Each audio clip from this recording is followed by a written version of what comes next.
Hello everyone, welcome back to my new blog. আশা করি তোমরা সবাই খুব ভালো আছো, আমিও ভালো আছি। আর আজকে শনিবার, আজকে শুভ রথযাত্রা।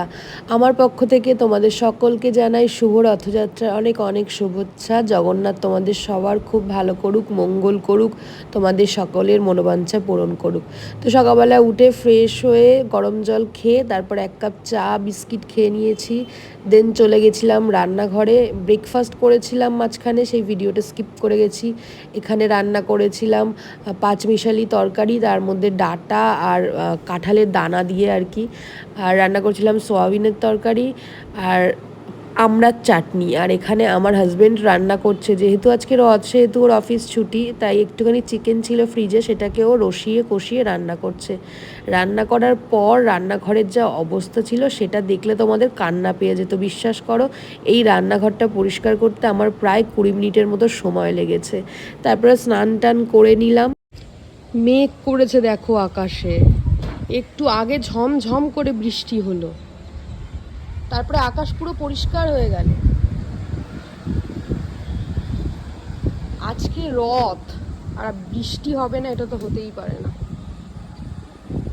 বলে নাকি বৃষ্টি না হলে রথের চাকা গড়ায় না। আর সকাল থেকে আমি ক্যামেরার সামনে আসিনি, কারণ আমার অবস্থা পুরো বেহাল ছিল। আজকে প্রচুর কাজ করেছি, কারণ দুদিন বাড়ি ছিলাম না। আর বাড়িতে না থাকলে আমার প্রচুর কাজ জমে যায়। ওপরের ঘর পরিষ্কার করা, কারণ বরগুলো তো জানোই, যেই দেখবে বউ বাড়িতে নেই পুরো সারা বাড়ি অগোছালা করে রেখে দেবে। তাও আমার বরটা চেষ্টা করে একটু গুছিয়ে গাছিয়ে রাখার, বাট পেরে ওঠে না। যতই হোক, মেয়েদের হাতের কাজ আর ছেলেদের হাতের কাজের মধ্যে একটা পার্থক্য আছে।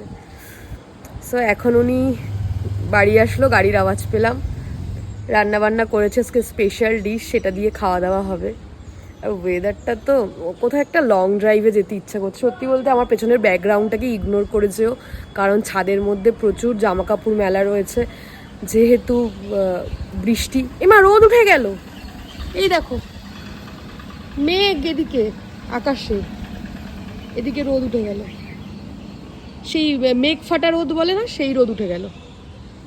কেন অদ্ভুত লাগছে চারিদিকটা। তো চলো এবার খাওয়া দাওয়া করি, করে দেখি একটুখানি রিকোয়েস্ট করে যদি আমাকে নিয়ে একটু আগে করে বেরোয়। খুব বেরোতে ইচ্ছা করছে, কোথাও একটু গ্রামের দিকে যেতে ইচ্ছা করছে।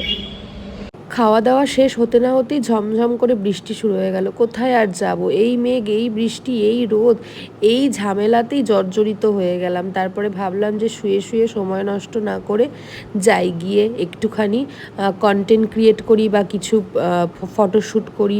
এইসব করতে করতেই সময় কেটে গেল। তারপরে বিকেল হয়ে গেল, এখানে সব বাচ্চারা মায়ের সাথে রথ নিয়ে বেরিয়েছে। আর প্রত্যেক বছর আমাদের বাড়ির সামনে থেকে বড় একটা রথ যায়, ছাদে দাঁড়িয়ে দাঁড়িয়ে সেই রথটাই দেখি। এবছর এই বাচ্চাগুলোকে দেখেও ভাল লাগছে। ছোটোবেলায় আমরাও এরকম করতাম, রথ সাজিয়ে বেরোতাম আর সব পরিচিতদের বাড়িতে যেতাম, গিয়ে বলতাম প্রসাদ নাও আর টাকা দাও। এই যে যেই বড় রথটার কথা বলছিলাম, সেই রথটা চলে এসছে। এইভাবেই এখান থেকে প্রত্যেক বছর আমরা ছাদে দাঁড়িয়ে দাঁড়িয়ে দেখি, এখান থেকে রথ যায়। আর এখানে সবাই দাঁড়িয়ে আছে আর কি রথের দড়ি টানবে বলে। তো আমি টানতে পারবো না, তাই আমি আর নিচে যাইনি, আমি উপর থেকেই দেখছিলাম কত মানুষ রথের দড়ি টেনে নিয়ে যায়। এজন্যই বলে নাকি বৃষ্টি হয়, নালে নাকি রথের চাকা গড়ায় না।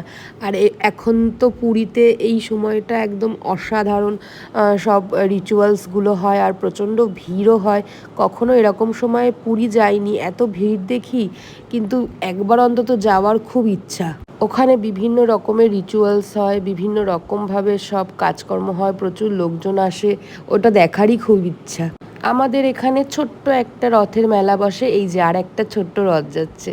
তো সেখানে যাব বলেই রেডি হয়ে নিলাম, রেডি হয়ে দুজনে বেরিয়ে পড়লাম। মেলায় গেছি আর জগন্নাথ দর্শন করব না, এটা তো হতে পারে না। আমার সঙ্গে সঙ্গে তোমাদেরও জগন্নাথ দর্শন করিয়ে দিলাম। বলে নাকি জগন্নাথ দেবের দর্শনে সব পাপ ধুয়ে যায়, সবার মঙ্গল হোক এটাই প্রার্থনা করি। তারপরে ছোট্ট একটা মেলা রাস্তার উপরে বসে, সেখানেই ভিড়ে গাতাগাতি, তবুও যেতে হবে, কারণ এটা একটা নস্টালজিয়া যে প্রত্যেক বছর রথের মেলায় যেতেই হবে। ছোটবেলায় এই রথের মেলায় যাওয়া নিয়েই মা বাবার কাছে কত বায়না করতাম। বাড়িতে একটা পিকাচু আছে, তাও এই পিকাচুটা দেখে আমার ভালো লেগেছে। ভগবান জানে কেন বুড়ো বয়সে এসে এখন পিকাচুর কালেকশন করতে ইচ্ছা হয়েছে।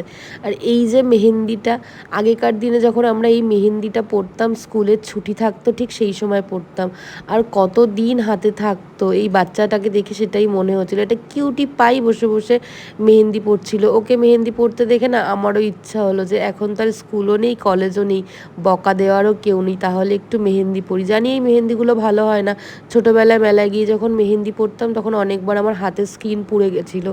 যাই হোক, তাও ইচ্ছা হয়েছে, ইচ্ছাটাকে আর কি চেপে রাখলাম না, ভাবলাম পড়িই না একবার, কি আর এমন হবে। তাই বসে পড়লাম মেহেন্দি পড়তে। বিয়ের পর মনে হয় এই প্রথম মেহেন্দি পড়ছি। যাই হোক, ছোটোবেলাটা ফিরে পেতে কার না ভালো লাগে। ছোটোবেলায় যখন এরকম হাত জুড়ে বিভিন্ন রকমের ডিজাইন করে দিত তখন বেশ ভাল লাগতো মনটা। আমি বারবার ঘুরছি ফিরছি আর আমার হাতটাকে দেখছিলাম। কেমন লাগছে অবশ্যই কমেন্ট করে জানিও। তো আমার বড় আমাকে বলল পড়ো না মেহেন্দি, দেখি কেমন লাগে। তাই পড়লাম। আর মেলায় এসেছি, আর গাছের যা দোকান বসেছে এই মেলাতে, প্রচুর গাছের দোকান বসেছে, ইনডোর আউটডোর প্ল্যান্টের ছড়াছড়ি, বিশাল বড় বড় আম, জাম, লিচু, কাঁঠাল, সুপারি, নারকেল, তাছাড়া ছোট ছোট জবা ফুল, টগর ফুল, মানে কত যে গাছ বসেছে, আমি গাছ দেখেই আমার মাথা খারাপ হয়ে গেছে। আমার মেলায় আসার একটাই উদ্দেশ্য যে আমি কয়েকটা গাছ কিনবো, বিশ্বাস করো। আর এখান থেকে আমার কেনার মতো কিছুই নেই। ও হ্যাঁ, মেলায় যখন এসেছি তখন তো পাঁপড় ভাজা খেতেই হবে, তাই প্রথমে গেছিলাম পাঁপড় ভাজার দোকানে, সেখান থেকে একটা পাঁপড় ভাজা কিনে দুজনে মিলে খেলাম। তারপর দেখা হলো আমার হাজব্যান্ডের বন্ধুর সাথে, তার ছেলেটা পুচকেটা, ওকে একটা পাঁপড় ভাজা কিনে দিলাম। ও কি সুন্দর কিউটি পায়ের মতো দাঁড়িয়ে দাঁড়িয়ে পাঁপড় ভাজাটা খেলো, তারপরে ওর মা বাবার হাত ধরে চলে গেল। তারপরে আমরা কিনলাম জিলিপি, গজা, বাদাম। যে মেলায় আসলে যে জিনিসগুলো না কিনলেই নয়, এইগুলো তো কিনে নিয়ে যেতেই হবে বাড়ির সবার জন্য, কারণ বাড়িতেও তো লোকজন রয়েছে, তারা তো আর কেউ মেলায় আসেনি। শাশুড়িকে কত করে বললাম চলো আমার সাথে মেলায়, বললো আমি মেলাতে যাই না। তাহলে আর কি বলবো, না এসছে ভালোই হচ্ছে, যা ভিড়ে গাতাগাতি, হাঁটতে হাঁটতে হয়তো কোথাও হারিয়ে যেত। তারপরে কিনলাম বেশ কিছু গাছ, কী গাছ কিনলাম পরের ভিডিওতে দেখাবো। তো আমার এই ছোট্ট ব্লগটা এখানেই শেষ করছি। সবাই ভালো থেকো, দেখা হবে আবার নেক্সট ভিডিওতে। টাটা, সবাই ভালো থেকো। আর ভিডিওটা ভালো লাগলে লাইক করে